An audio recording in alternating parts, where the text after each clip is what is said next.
Dear DJ Twinkle, good afternoon to you and to all of your avid listeners sa inyong sikat o nindot na kaing programa sa teleradio sa 100.9 FM, mao ang Whisper It. I'm one of your avid listener via Facebook, though I am one of your cable subscriber. Since na ako sa hospital nag-work because I am a nurse by profession. Just call me Mildred, 53 years old, from Dimiao, a mother of 3, pulos lalaki ang akong mga anak, DJ Twinkle. Og tanan sila na humana sa ilang pag-eskwela og mga professional na sila. Ang ako ding bana usa ka retired seaman.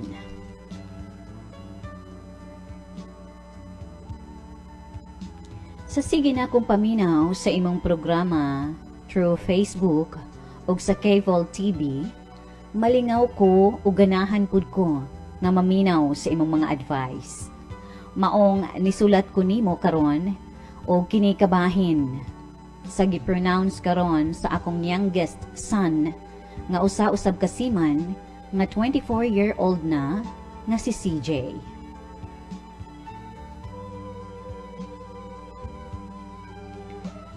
Gi-pronounce sa akong anak nga next year magminyo na kuno siya in the year 2004 sa iyang GF karon nga dili gyud ko ganahan sa maong babae tungod kay kini siya barkadista, mo inom, manigarilyo og mo drugs, mo gamit og ginadiling droga og ako pong nadunggan nga daghan kuno og laki, in short palauyag kining bayhana.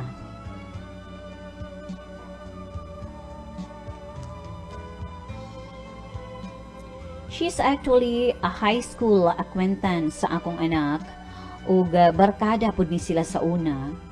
Dugay naman unta to nga wala ni sila wala ni sila involvement sa usag-usa, pero natingala ko kay pagkanaog sa akong anak sa barko, gidala niya sa balay ang babae ug ipailaila kanamo nga iyang girlfriend ug nakurat kaming tanan.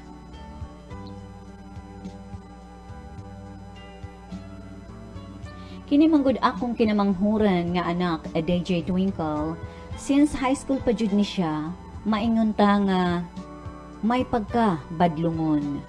Barkadista, manigarilyo mo inom ug mo gamit usab sa ginadiling droga. Apan nagpasalamat na lang ko nga gumikan sa akong guidance sa ako pong mga ginikanan ug sa iyang amahan ug inubanan sa among mga pag-ampo nakahuman gyud siya sa iyang pag-eskwela. Karon ako na problema aning uyab niya nga usa ka college dropout nursing nga murag walay plano sa kinabuhi nga maoy iyang gustong pangasawon. Ako lagi siyang giingnan o gitambagan, apil na ang ako mga ginikanan, ang iyang lolo ug lola, mitambag kaniya nga dili lang ng bayhana. Apan ang nahitabo, nasuko man hinuon siya namong tanan. Ako siyang giingnan nga wala na ba di ay laing babae nga nakit-an sa tibuok kalibutan nganong kana paman gyud. Bisan nga ako mga kauban sa trabaho nga nasayod sa maong relasyon nilang duha, dili gyud pabor nga silang duha sa akong anak ug kanang iyang GF karon ang magkadayon tungod ni ining iyang background sa maong babae. Sa pagkakaroon tungod kay dili man siya maminaw sa akong mga advice isip iyang inahan, wala may maayong pagtinagdanay o relasyon. Sa tanan nako nga mga anak, DJ Twinkle, mao gyud ni siya ang magpalahi badlungon. Ang amo gikagulan kay dili na siya mouli diris balay lately adto na magtulugan o magpirmihan sa balay sa iyang GF o nakaapikto kini kaayo kanako tungod pod sa mga chismis o mga istorya sa mga tao nga dili malikayan nga ngano kuno nga akong anak wala na muli sa balay. Kini tungod kay nagkalalis man kami kay ako gi-advisean wala maminaw mao nga nagkabikil mi. 2 months na lang iyang 2 months lang ang iyang bakasyon ug mobalik na ang akong anak sa barko. Gusto unta nako nga siya maistorya apan dili man siya gusto nga makig-istorya pa nako. Mao nga naguol ko pag-ayo kay iyang gi-pronounce nga gipanabi sa mga tao nga inigbalik niya sakay karong September, inignaog niya, minyuan na niya ang iyang GF nga bisan gamay kami nga iyang pamilya wala gyud muangay. Unsa may angay na akong buhaton, DJ Twinkle, palihog, tabangi ug tambagi ako ang imong letter sender, Mildred. Alright mga kato mga igsoon, ang kinatibukan nga sugilanon ni Ma'am Mildred, 53 years old from Dimiao, Bohol, isa ka mommy nga na problema karon sa iyang youngest son nga dunay girlfriend nga usa ka college dropout o naiya pong na-mention ang mga background sa mga babae. And then alright, nakinahanglan siya sa atong mga advices unsay angay niyang buhaton. Paabot kita sa atong mga texter kung naa may padangat sa ilang bulawanong panghuna-huna. Alright, ato tayo i-check ang atong cellphone kung naa ba.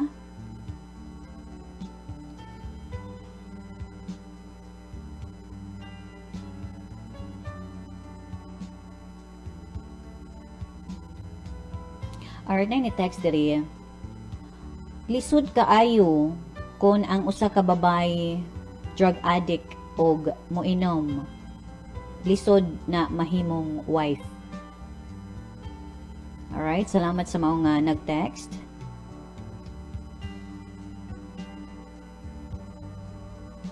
Mapaabot ta kung naapabaylaing pa nga mo padangat sa ilang mga bulawanong huna-huna.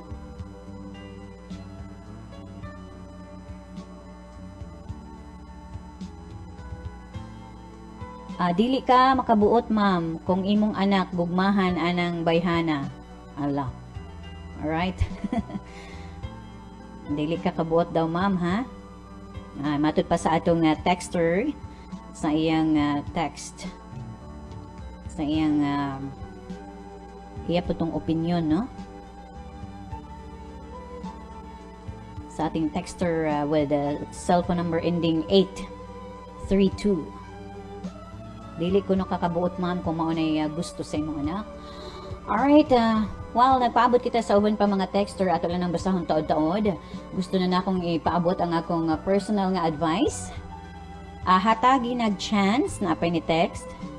Hatagi nag-chance nga mabag-o. Okay, hatagan ko og chance ma'am nga mabag-o matod pa sa atong texter na sa iyang cellphone number ending 838. Alright. Alright, una sa tanan, Ma'am Mildred, daghang kayong salamat sa imong pagpadangat sa imong sulatampo dinhi sa Whisper It program, and of course sa imong dakong pagsalig nga ikaw mahatagan og katinawan sa imong sabi mo gamay nga giproblema karon. You said you are a nurse, a professional nurse by profession. So ako naman happy lang ko o thankful lang ko nga nipadangat ka sa imong sugilanon din sa atong tulumanon. Although hindi naman ako ganon kagaling mag-advise, pero sa kutob sa atong mahimo ma'am ako kang ma-advisean, no? So yun nga ang sinasabi na yung bata, yung ating mga anak, do we like it or not, moabot gid ang time nga kining bata nga atong giatiman sa atong sinapupunan, atong gianak, no, atong giluwal, atong gipa-eskwela, atong giatiman, ayaw natin sila makagat ng lamok, ganyan, pero moabot gid ang time nga dili gid na sila magpabilin nga usa ka gamayng bata.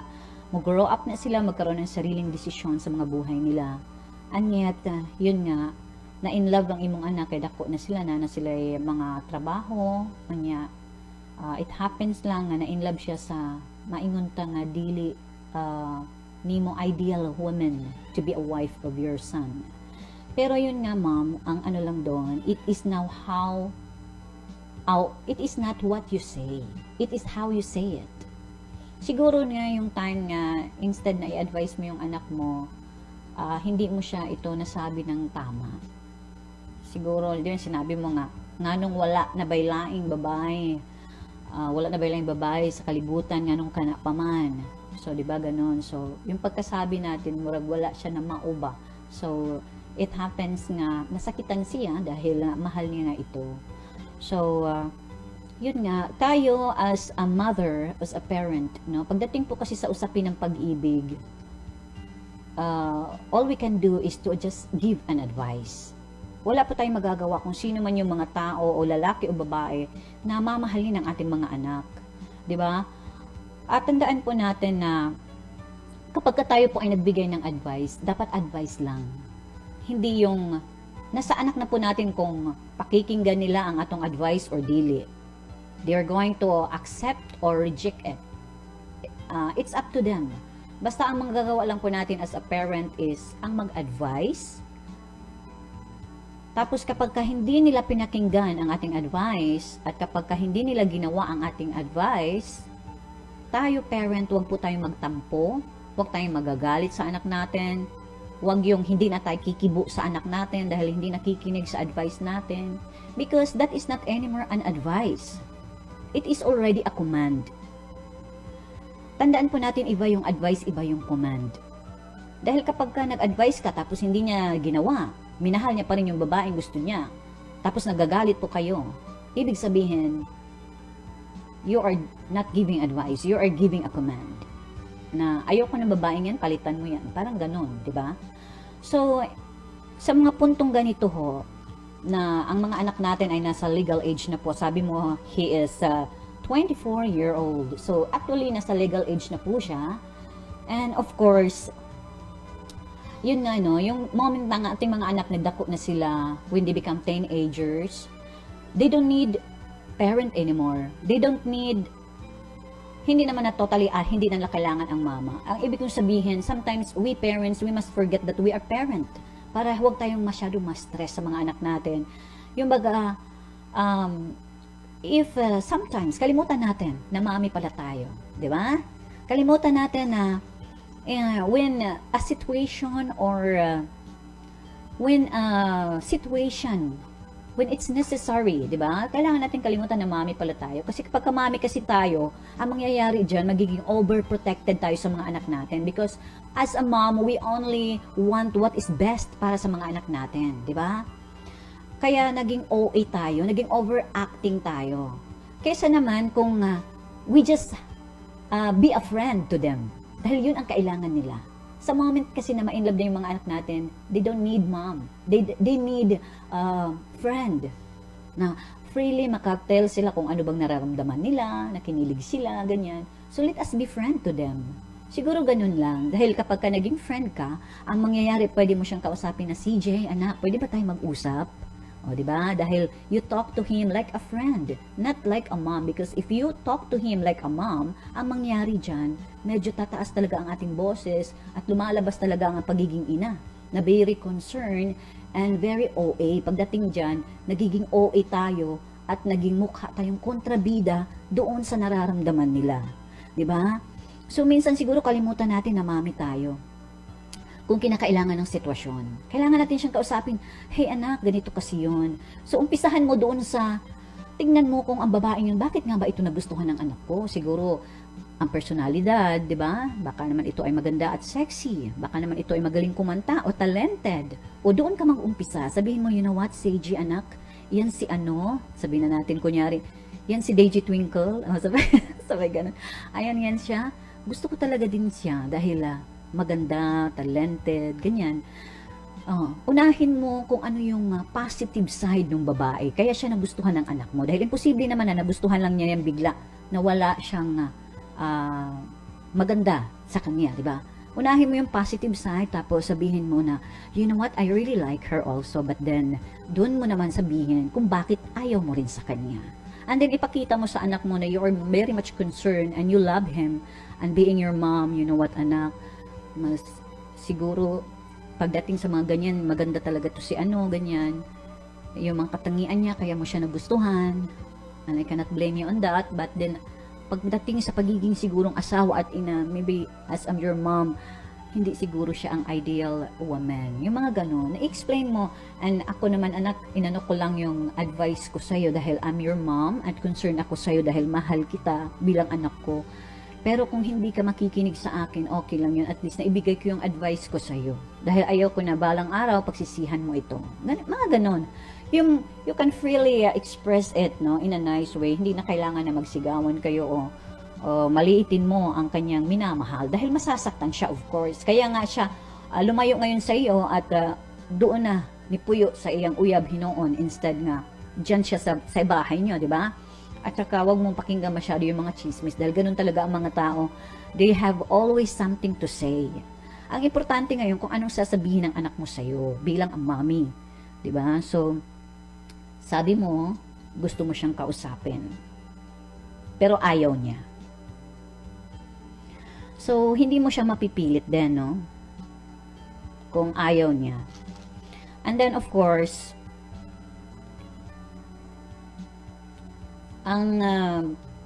yun nga, pagdating sa usapin ng pag-ibig, dahil hindi naman tayo ang mupuyo uban ng tawhana for the rest of our lives, lalo pa kung pag-usapan na ay pagminyo na bitaw, ang pagpapakasal na, that is a long journey at panghabang buhay na samahan. Hindi ka pwede manghimasok dyan.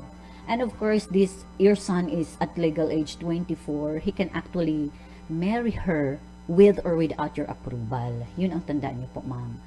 At saka, wag na lang po tayo maging judgmental kung ano man yung girlfriend ng anak mo sa ngayon, na sinabi mo nga, it was his acquaintance, school acquainted niya, pareho din sila, barkada nga sila, pareho sila ng mga kagawian nung mga sila ay nasa kabataan pa. But then maybe na-change na ni kaning bayhana, no?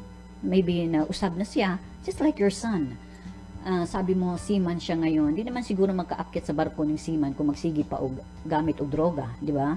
Kaya meron sila mga medical na kailangan nilang ipasa. So, ibig sabihin yung anak nyo po na ganun before, nagbago po siya. So, why not giving a chance, gaya ng sinabi ng ating texter, give a chance na magbago. So, di ba? So, lahat naman ng mga tao ay may pagbabago. And of course, dapat kang magkaroon ng tiwala sa anak mo. Na yun yung choice niya. Yun yung babaeng pakakasalan niya dahil siguro meron silang compatible sila. Dahil nga pareho sila ng mga pinagdaanan sa buhay. Ganyan. Pareho sila, barkada sila, pareho silang gumagawa ng mga bisyo noon, ganyan. So, meron sila talagang tinatawag na compatible. So, iyon naman importante sa isang relasyon na compatible kayo.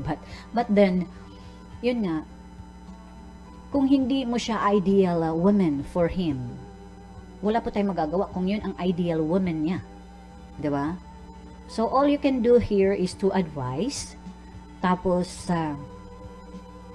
siguro mas magandang kausapin mo siya ng personal bago siya bumalik sa barko dahil nag-uulmang ka nga, inigbalik ko nun niya, karong September, inigbaba, mga sawa na siya sa maong babae nga dili ni mo siya gusto.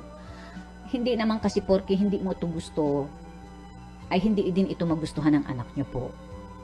So, we are all unique individuals and iba-iba ang gusto natin sa isang tao.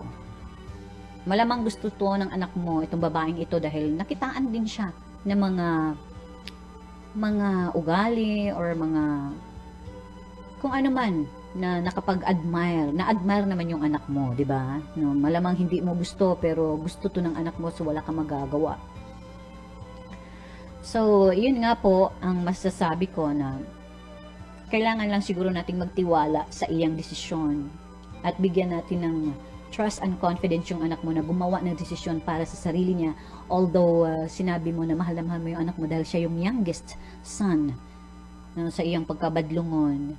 Of course, nabago naman siya, di ba? Natapos niya ang kanyang pag-aaral and then approve niya ang sarili niya na kaya niyang mabuhay, na wala na ang mga magulang niya dahil may trabaho na siya na maganda dahil pinag-aral niya siya sa college at natapos niya ang kanyang pagiging seaman. Ngayon ay gusto niya yung bumuo ng pamilya. Nga lang hindi mo gusto yung babae para sa kanya, but then kung ito talaga yung gusto ng anak mo ay wala po tayong magagawa. Pagdating po sa usapin ng pag-ibig, no? We parent, hindi na talaga tayo pwedeng maghimasok dyan dahil ayaw naman natin na masisi din, di ba? In the long run, kung ano man ang kahihinatnan ng kanilang relasyon.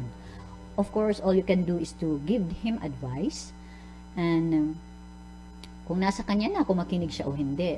Pagdating ng araw, kung merong mang kapalpakan, edi doon mo na siya sabihan na this is what I'm telling you before, but you're not listening to me, so this is what happened. So, doon mo na siya sabihan, di ba? If ever, mangyari man yung mga bagay na kinatakutan mo. Of course, I understand you, I can feel you dahil isa din po akong ina, di po ba? So, wala naman talaga po tayong gusto para sa anak natin, kundi the best po lang para sa mga anak natin.